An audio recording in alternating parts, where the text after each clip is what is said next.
আপনার প্রোফাইলে আমি অনেক ভিডিও দেখেছি, হাজার হাজার কুকুর খাওয়াচ্ছেন, বড় বড়। আমরা যেগুলো দেখে যে মানুষ অভুক্ত থাকলে কিংবা বিয়ে বাড়িতে যেমন রান্না হয় তেমন রান্না করে যে ছবিগুলো দেখতে পাচ্ছি যে খাইয়েছেন।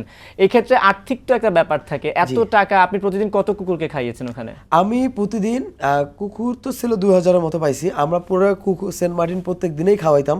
এখানে যে কুকুরগুলো আসলো মানে সবগুলা কি জানেন, খাবার দেখলে পাগল হয়ে যায়, তো তাদের খোঁজা লাগে না আমার।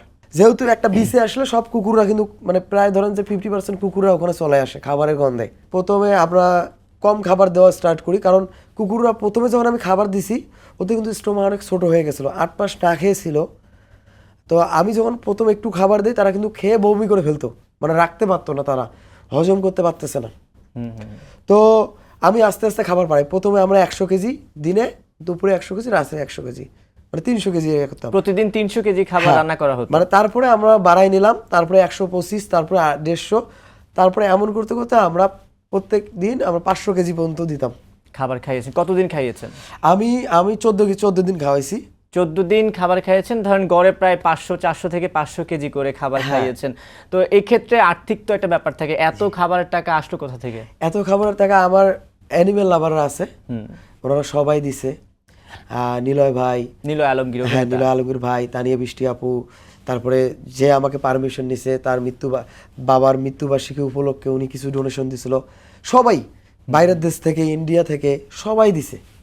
সবার টাকা মিলেই আমি এখান থেকে 3.5 লাখ টাকার খাবার নিয়ে যাই। 3 টন মানে 30,000 কেজি খাবার। এগুলো কি আপনি ঢাকা থেকে নিয়ে গেছেন? হ্যাঁ, ঢাকা থেকে ট্রলারে করে। আমরাই বাঁচানোর জন্য নিয়ে গেছি, কারণ ওখানে কিন্তু দাম বেশি। তো আমি যদি ঢাকা থেকে নিয়ে যাই, এগুলো আমরা কি করছি কি, আমরা লেবার দ্বারা উঠাই নাই, আমরা নিজেরাই উঠাইছি যে টাকা সেভিংস করার জন্য। আর একটা মজার কথা বলি, আমরা কিন্তু ওখানে গিয়ে ডিম, আলু ভর্তা, ভাত আমরা কিন্তু সবাই মিলে এটা খাইছি। আমরা নিজেরা রান্না করছি, আমরা সেভিংস করতে চাইছি। সেভিংস হয়েছে পরে? হ্যাঁ, সেভিংস হয়েছে 1,39,170 টাকা। এই টাকা নিয়ে আপনি ঢাকায় ব্যাক করেছেন? হ্যাঁ। এই টাকা দিয়ে কি করবেন এখন? এই টাকা দিয়ে আমি আবার যাব।